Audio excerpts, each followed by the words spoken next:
네, 안녕하세요. 지난 시간에 이제 데이터 읽기를 했는데요. 데이터 읽기 할 때 간단하게 판다스에 대한 설명을 해드렸습니다. 그래서 판다스로 데이터 읽는 것까지 했는데요. 오늘은 그 판다스에 대한 내용을 다뤄볼까 합니다. 일단, 이쪽 사이트를 한번 봐볼게요. 이 사이트는 판다스의 API 도큐먼트입니다. 저희가 이제 코딩을 하다 보면은 저희가 앞서서 데이터 읽기를 했었는데요. 데이터 읽기를 할 때 이렇게 PD의 리드의 CSV가 있는지 없는지를 모르고 만약 있다면 어떤 변수를 받는지를 알고 있어야 합니다. 하지만 저희가 그걸 다 외우고 있을 수는 없죠. 그래서 이 API 문서를 보는 습관을 기르는 게 좋습니다.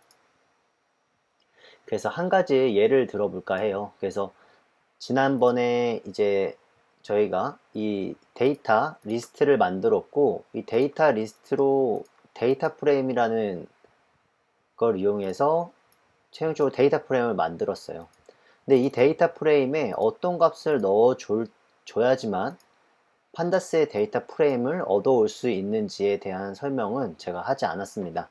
그래서 오늘은 그 내용부터 시작해서 판다스에 대한 간략한 내용을 다뤄보도록 할게요. 그래서 아까 전에 이제 데이터 프레임이라는 게 있었는데 거기 안에는 이와 같은 파라미터를 넘겨요. 뭐 데이터, 인덱스, 컬럼, 데이터 타입, 카피. 그래서 한번 이 데이터 프레임을 눌러보도록 하겠습니다. 이렇게 눌러서 보면은 판다스의 데이터 프레임이라는 클래스가 있다고 합니다. 저희가 사용할 때 PD의 데이터 프레임이라고 썼잖아요. 근데 사실 저희가 임포트를 할 때 이와 같이 판다스를 PD로 쓰겠다고 했기 때문에 PD의 데이터 프레임으로 사용을 했습니다. 이렇게 하면은 이렇게 써줘야 합니다. 근데 항상 이 판다스라는 거를 이렇게 쓰기는 번거롭죠. 그래서 저희는 이와 같이 쓰고 로 사용을 했습니다. 그래서 제가 설명을 드리는 이유는 이 판다스는 이제 PD로 저희가 썼기 때문에 판다스는 PD로 보시고 뒤에 데이터 프레임을 보시면 될 것 같아요. 그래서 여기 데이터를 넘기는데 이와 같은 데이터 형태를 취급합니다 라고 써 있어요. 잘 보면은 저희가 딕셔너리의 리스트를 썼죠. 그래서 딕셔너리의 리스트의 데이터 형태도 받고 보면은 인덱스도 받고 컬럼명도 받고 데이터 타입을 사전에 줄 수도 있습니다. 근데 여기 잘 보면은 if none이라고 되어 있어요. 이 기본값을 항상 잘 보셔야 하는데요. 저희가 데이터 타입을 따로 지정하지 않으면은 그냥 이 데이터 프레임에서 얼추 이거는 스트링이고 인트겠구나 해서 알아서 넣어줍니다. 그래서 밑에 예제도 엄청 많아요. 그래서 이와 같이 딕셔너리의 값이 리스트에 있는 경우도 이렇게 데이터 프레임을 생성할 수가 있습니다. 그래서 제가 이제 이후에 만약에 뭐 PD에 컨캣이라고 했다. 이 함수가 어떤 건지 모를 때는 이 API 문서를 한번 찾아보시는 것을 추천해 드릴게요. 자, 그래서 오늘은 이제 판다스 문법에 대해 설명을 할 텐데요. 지난 시간에 저희가 데이터 읽기를 했죠. 그래서 읽기를 한 거를 그냥 가지고 올게요. 판다스를 그리고 지난 시간에 제가 이렇게 파일명을 했어요.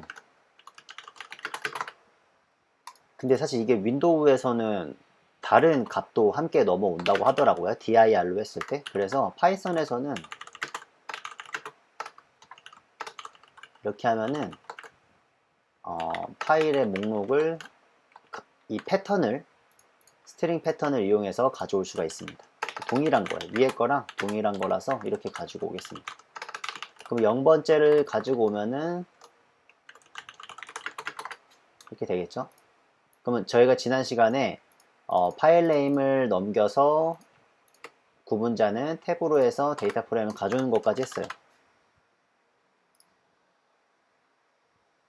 그래서 어제 값을 찍어주는 것까지 보여드렸는데, 자, 오늘 그래서 여기에서 이어서 진행을 하도록 하겠습니다.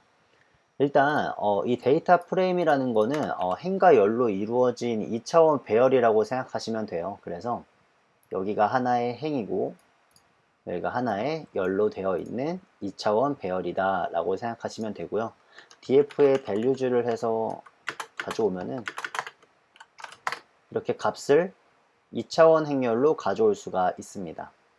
여기 리스트의 리스트죠.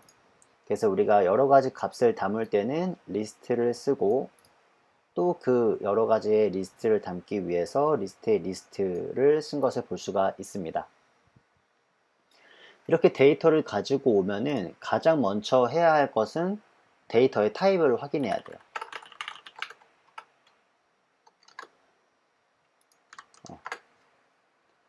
이 데이터의 타입을 해야 하는 이유는 저희가 이 값이 잘 보면은 여기 거래 금액이라고 되어 있죠. 이 거래 금액이라는 게 보면은 저희가 생각할 때는 숫자여야 하지만 지금 이렇게 스트링으로 되어 있어요. 그래서 잘 보면은 거래 금액은 스트링으로 되어 있습니다.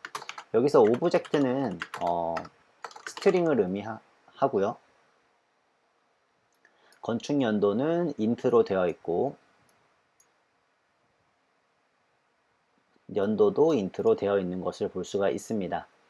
아까 전에 이제 데이터 프레임을 생성할 때 이렇게 infer라고 되어 있었잖아요. 그래서 이 데이터 프레임에서 값을 읽을 때 딱 봐도 숫자잖아요. 그러니까 숫자로 읽고 얘는 숫자일 것 같은데 사실 이 콤마가 있기 때문에 스트링으로 읽어주는 겁니다.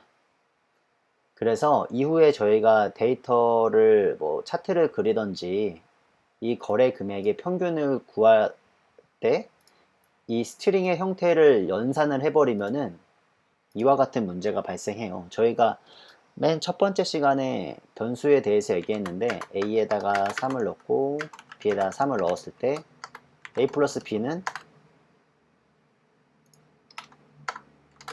6이 나오죠. 근데 하지만 a에 3이 들어있고 b에 3이 들어있던 거예요. 그러면 a 플러스 b를 하면은 저희는 6이 나와야 하지만 33이 나오는 거죠. 스트링으로. 이러한 문제가 생기기 때문에 항상 데이터 타입을 확인하는 습관을 기르는 게 좋습니다. 그래서 이후에는 이 거래 금액이라는 거를 int의 형태로 바꿔주는 작업까지 진행해 볼게요. 그래서 데이터를 받았다면은 데이터의 값을 확인을 해야겠죠. 그래서 헤드는 판다스에서 위에서 세 번째 줄까지 값을 가져오는 함수입니다. 그러면 저희가 뒤에서 값을 가져오는 함수도 필요하겠죠. 그래서 tail이라는 함수를 쓰면은 맨 뒤에서 값을 가져오는 것을 확인할 수가 있습니다. 헤드와 테일은 보통 언제 쓰냐면은 데이터를 가져왔을 때 사실 중간에 데이터가 잘못될 확률보다는 앞뒤에서 데이터가 문제가 있을 때가 있어요. 예를 들어서 탭을 구분자로 했는데 마지막 줄이나 첫 번째 줄에서 이상한 것을 발견할 때가 종종 있습니다. 그렇기 때문에 헤드와 테일을 항상 확인해 주는 게 좋고요. 지금은 이제 인덱스가 여기 앞에 0, 1, 2가 있는데요. 그래서 인덱스의 값도 이처럼 가지고 올 수가 있습니다. 그리고 이제 컬럼명을 가지고 와야 하는데요. 컬럼명은 컬럼스라고 하면은 바로 가져와져요.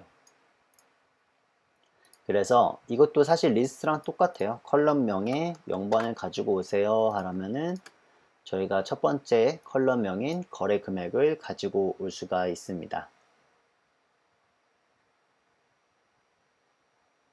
그리고 이제 어떤 값으로 정렬하고 싶을 때가 있을 거예요. 그러면은 데이터 프레임에 sort values라는 함수가 있습니다. 그 함수에서 저희가 이제 연도로 정렬을 해보도록 하겠습니다. 그럼 연을 넣어주고요. 여기다는 이제 내림차순으로 할 건지 오름차순으로 할 건지 조건을 써주면 돼요. ASC로는 오름차순이고 DSC는 디센딩으로 내림차순입니다. 그럼 오름차순으로 할 거면은 오름차순은 1, 1, 2, 3이기 때문에 true를 해버리면은 연도가 가장 오래된 것부터 나오겠죠. 그래서 df2라고 넣어보도록 하겠습니다. 그래서 df2의 헤드에 3을 확인해 보면은 지금은 제가 동일한 연도를 해서 확인이 안 되는데 이거는 건축 연도로 바꿔보겠습니다. 그러면 가장 오래된 아파트가 이 창신동에서 동대문 맨션이라는 아파트고 그 아파트는 1월 10일 날 3억 9천이죠. 3억 9천만 원에 거래가 되었다. 뭐 이렇게 확인을 할 수가 있습니다. 이제 다음은 데이터를 선택하는 건데요. 데이터를 선택하는 거는 제가 만약에 이 전체 데이터를 불러왔는데 필요한 데이터가 거래 금액과 법정동과 아파트라고 예를 들어보도록 하겠습니다. 그러면은 df의 법정동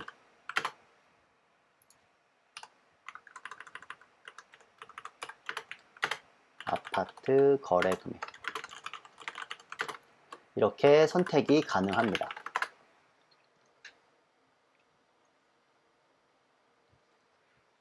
하나의 컬럼도 선택이 가능한데요. 하나의 컬럼을 선택하면은 이거는 이제 시리즈라는 형태로 값이 오고 이거는 그대로 데이터 프레임의 형태로 반환이 됩니다.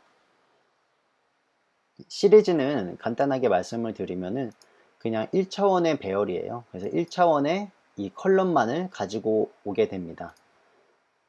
저희가 아까 말씀드린 것처럼 이 데이터 프레임은 2차원 배열이고 1차원 배열로 갖고 오기 위해서는 여기 이 대괄호를 하나만 해주면 됩니다.